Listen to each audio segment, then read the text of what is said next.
Olá, meu nome é Alexandre Garcia Costa e eu sou aluno de graduação em Engenharia Mecânica da Universidade Estadual Paulista, a Unesp, do campus de Ilha Solteira. Apresento aqui meu trabalho com o título Influência das curvas de retorno no desempenho dos evaporadores do tipo tuboletado, com orientação do professor Dr. André Luiz Seislak. Este trabalho é realizado a partir da tese de mestrado feita por Pimenta em 2015, na qual são feitas simulações numéricas de evaporadores do tipo tubo aletado. Entretanto, Pimenta não contabilizou as curvas de retorno em seu modelo. Sendo assim, um dos objetivos do presente trabalho é incluir essas curvas de retorno no modelo de Pimenta e, a partir dos resultados, analisar os efeitos e as influências dessa inclusão. Este trabalho também apresenta outros dois objetivos, sendo eles realizar um estudo de sensibilidade do modelo às equações constitutivas que calculam parâmetros no modelo e analisar os efeitos da malha computacional sobre os resultados. Para isso, utilizou-se o método GCI. Este trabalho teve como motivação a busca da eficiência energética de evaporadores do tipo tubo aletado, assim como analisar o comportamento dessas correlações da queda de pressão na curva de retorno. Essas correlações serão mostradas nos slides adiante. Além de, claro, verificar a necessidade de contabilizar esses efeitos da queda de pressão. Para fosse possível calcular as quedas de pressão nas curvas de retorno, foi feita uma revisão bibliográfica e separou-se 4 correlações, a partir dos autores que vocês estão vendo no slide. Bom, para calcular a queda de pressão, é preciso indicar, dentro da simulação, o ponto logo após uma curva, porque as curvas não são discretizadas no modelo. Então, a simulação é travada neste ponto logo após a curva e é calculada a pressão, a queda de pressão na curva anterior e é informado para este ponto seu novo valor de pressão e a simulação tem sua continuidade. Isto é feito para 4 diferentes correlações. Então, para realizar essa análise de sensibilidade, foi feita uma revisão bibliográfica e a partir dela foram selecionadas 32 correlações para esses diferentes parâmetros que vocês podem ver na figura 2. O fator de atrito monofásico, os coeficientes de transferência de calor, como vocês podem ver. Bom, o método utilizado baseia-se na seguinte lógica. A simulação é feita variando-se apenas um dos parâmetros, por exemplo, o fator de atrito monofásico, até que se encontre a correlação que apresenta o menor desvio relativo. E assim a simulação trava os outros parâmetros e passa para o seguinte. Assim foi feita essa análise de sensibilidade. Os resultados serão mostrados mais à frente. Para calcular a influência da malha sobre os resultados, como foi já dito previamente, foi utilizado o método GCI. Ele é baseado na extrapolação de Richardson e tem o seguinte equacionamento. Como vocês podem ver, a equação 1, 2 e 3.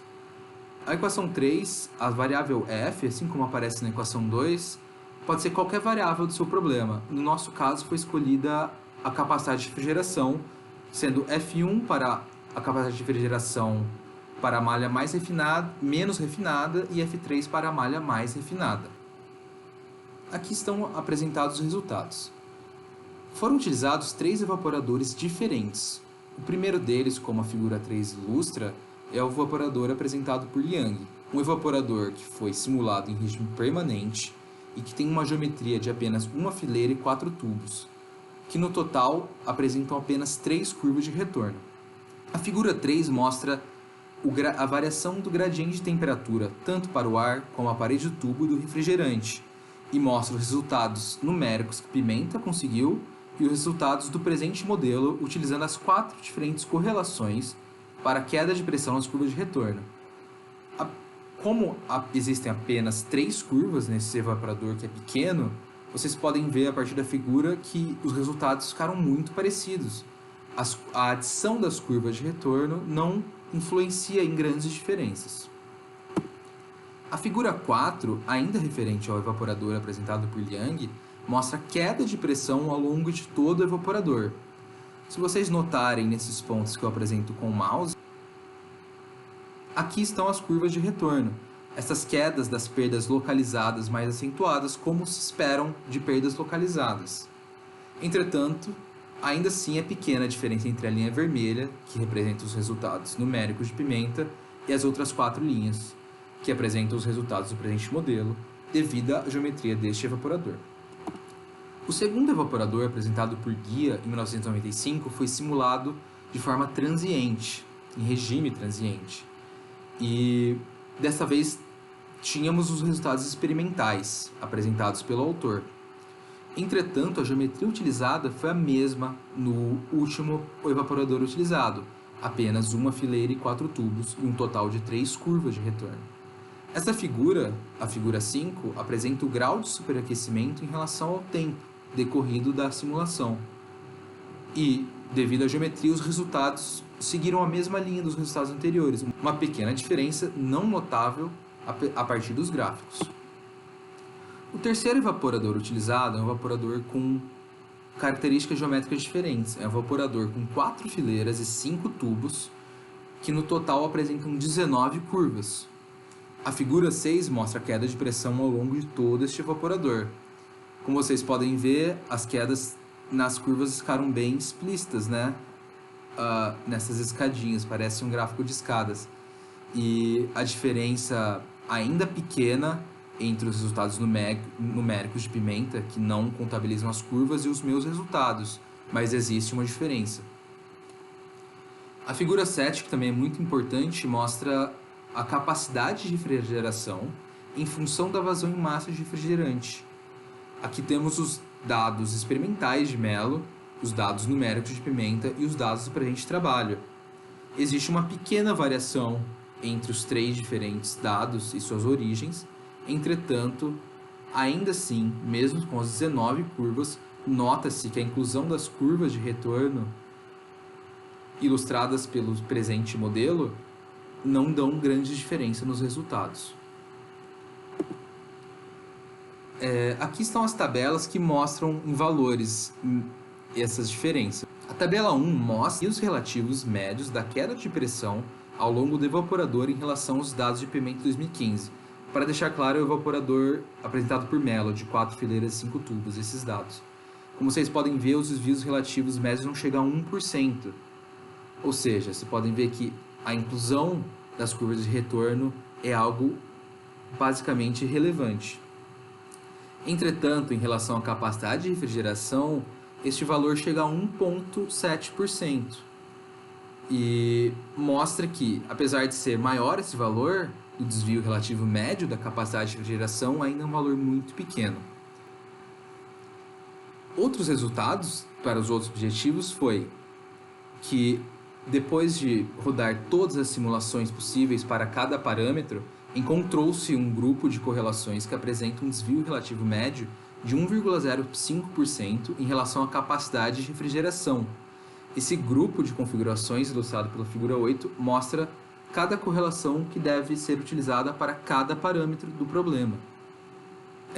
Em relação às correlações utilizadas por Pimenta, algumas são diferentes, mais modernas, e trouxeram uma maior confiabilidade das correlações utilizadas. Sobre a influência da malha utilizada, o índice GCI encontrado foi de 0,19%, o que revela uma boa escolha do tamanho das malhas e dos pontos escolhidos, e mostra que a solução está muito próxima de seu valor assintótico, ou seja, este valor significa que a escolha das malhas não altera os resultados. Não há influência sobre os resultados. Como conclusão deste trabalho fica: a inclusão das curvas de retorno para os 3 evaporadores estudados, com essas 2 diferentes características geométricas, ela mostrou-se muito pequena. Ou seja, durante a formulação de um evaporador, a construção, a idealização das características de operação, da geometria, talvez seja algo necessário de se contabilizar, por ser 1,7% diferente, como mostram os resultados do presente trabalho. Além disso, a análise de sensibilidade ela consegue apontar um bom grupo de correlações, misturando correlações mais antigas com modernas para os diferentes parâmetros, e o índice GCI demonstrou uma boa escolha das malhas. Assim, para futuros trabalhos, existe a necessidade de criar um modelo de simulação para evaporadores mais genérico, para diferentes geometrias e diferentes características de operação. Além disso, deve-se atentar a novas correlações para o cálculo da queda de pressão nas curvas de retorno devido à complexidade do fenômeno de escoamentos bifásicos. Agradeço a participação e a paciência de todos. Muito obrigado.